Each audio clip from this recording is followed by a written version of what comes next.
નમસ્કાર. આજે આપણે ભારતની બે બહુ જ જૂની પણ આજે પણ એટલી જ પ્રસ્તુત વિચારધારાઓ વિશે વાત કરીશું: ન્યાય અને વૈશેષિક દર્શન. હા, બિલકુલ.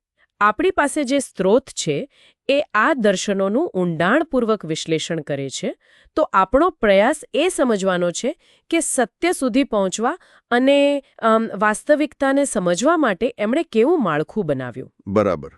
અને આજે એ આપણને શું શીખવી શકે? ચોક્કસ.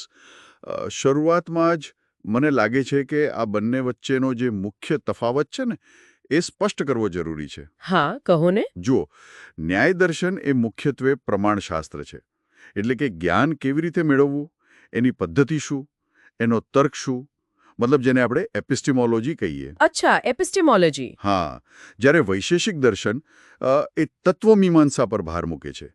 એટલે કે આ જગત શેનું બનેલું છે, એના મૂળભૂત તત્વ કયા છે. આ થયું ઓન્ટોલોજી કે મેટાફિઝિક્સ. સમજાયું. પણ હા, આ ભેદ સૈદ્ધાંતિક છે. વ્યવહારમાં તો બંને ગાઢ રીતે જોડાયેલા છે. બરાબર. તો પહેલા ન્યાય દર્શનથી શરૂ કરીએ. ગૌતમ ઋષિએ સ્થાપેલું.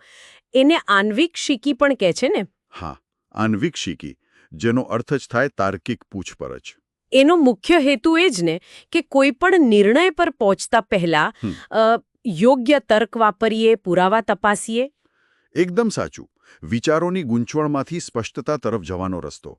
અને આ માટે ન્યાય 4 મુખ્ય પ્રમાણ આપે છે. પ્રમાણ એટલે? જ્ઞાન મેળવવાના સાધનો. પહેલું છે પ્રત્યક્ષ.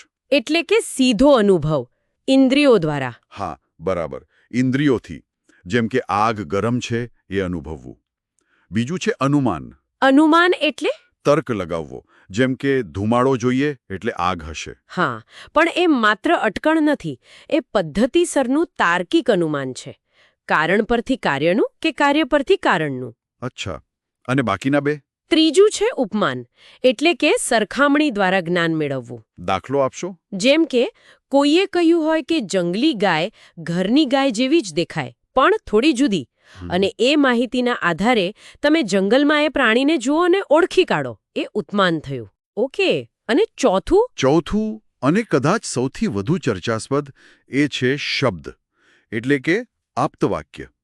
કોઈ વિશ્વસનીય વ્યક્તિ, ગુરુ કે શાસ્ત્રના વચન પર વિશ્વાસ રાખો. ઓહ, એટલે તર્કવાદી દર્શન હોવા છતાં શબ્દ પ્રમાણ સ્વીકારે છે. હા, આ ન્યાયની વિશિષ્ટતા છે. એ દર્શાવે છે કે બધું જ આપણે જાતે અનુભવી કે તર્કથી સાબિત નથી કરી શકતા. અમુક જ્ઞાન પરંપરાગત સ્ત્રોતમાંથી પણ લેવું પડે છે. રસપ્રદ.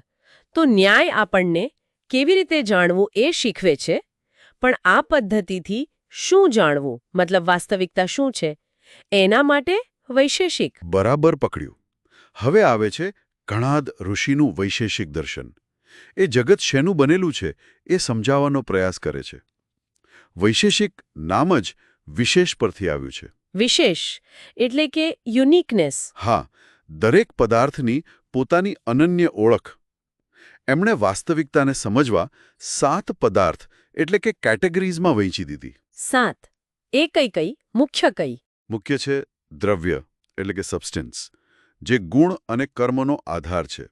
જેમ કે પૃથ્વી, પાણી, આત્મા, મન વગેરે. પછી ગુણ, ક્વોલિટી, એટલે દ્રવ્યની લાક્ષણિકતા, જેમ કે રંગ, ગંધ. અને કર્મ, એક્શન અથવા મોશન. આ તો સમજાય છે. દ્રવ્ય, ગુણ, કર્મ. હા. પછી આવે સામાન્ય, યુનિવર્સાલિટી, જે અનેક વસ્તુઓમાં સમાન હોય. જેમ કે મનુષ્ય હોવું એ બધા મનુષ્યોમાં સામાન્ય છે. પછી વિશેષ, પર્ટિક્યુલરિટી, જે દરેક પરમાણુને કે આત્માને બીજાથી અલગ પાડે.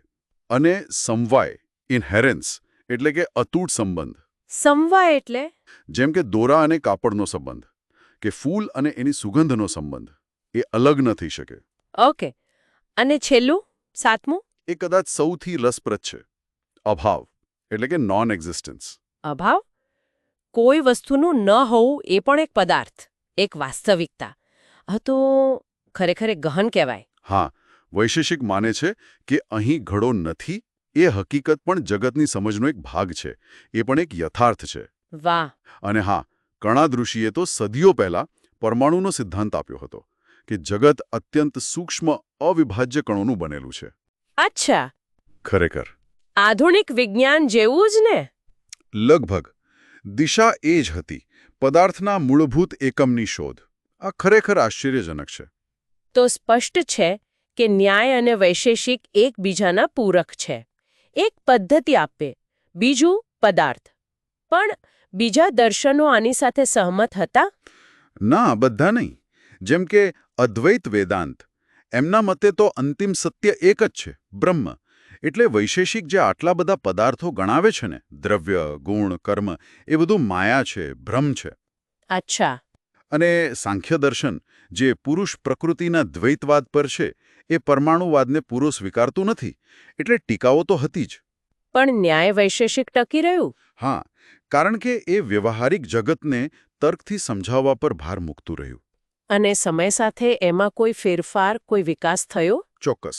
લગભગ 12મી સદીમાં નવ્ય ન્યાયનો ઉદય થયો, ન્યૂ લોજિક. ગંગેશ ઉપાધ્યાયનો ગ્રંથ તત્વચિંતામણી બહુ મહત્વનો છે. નવ્ય ન્યાયમાં શું નવું હતું? એમણે ભાષા અને તર્કના વિશ્લેષણને એક નવી જ ઊંચાઈએ પહોંચાડ્યું. શબ્દોનો અર્થ કેવી રીતે નક્કી થાય, વાક્યોમાં તર્ક કેવી રીતે કામ કરે, એનું એટલું બધું ઝીણવટભર્યું વિશ્લેષણ કર્યું કે એ આધુનિક લોજિક અને ભાષાશાસ્ત્રની ઘણી નજીક લાગે. ખરેખર અદ્ભુત કહેવાય. ટૂંકમાં કહીએ તો ન્યાય આપણી વિચારવાની શક્તિને તીક્ષ્ણ બનાવે છે, સ્પષ્ટ કરે છે. અને વૈશેષિક આપણી આસપાસની દુનિયાને વ્યવસ્થિત રીતે સમજવામાં મદદ કરે છે. બંને સાથે મળીને જગત અને જ્ઞાનને સમજવા માટે એક ખૂબ જ શક્તિશાળી સાધન આપે છે. અને અંતે શ્રોતાઓ માટે એક વિચાર મૂકીએ. આજના જમાનામાં જ્યાં માહિતીનો ધોધ વહે છે, સાચું શું, ખોટું શું એ સમજવું અઘરું છે. હા, બહુ જ. તો જો આપણે ન્યાયની પેલી તાર્કિક પૂછપરછની રીત, પ્રમાણ અને વૈશેષિકની વર્ગીકરણની રીત, પદાર્થ, એને આપણા રોજિંદા જીવનમાં, નિર્ણયો લેવામાં કે પછી માહિતીનું વિશ્લેષણ કરવામાં સભાનપણે ઉપયોગમાં લઈએ, તો આપણી સમજ અને આપણા નિર્ણયોની ગુણવત્તા કેટલી સુધરી શકે? ખરેખર વિચારવા જેવું છે.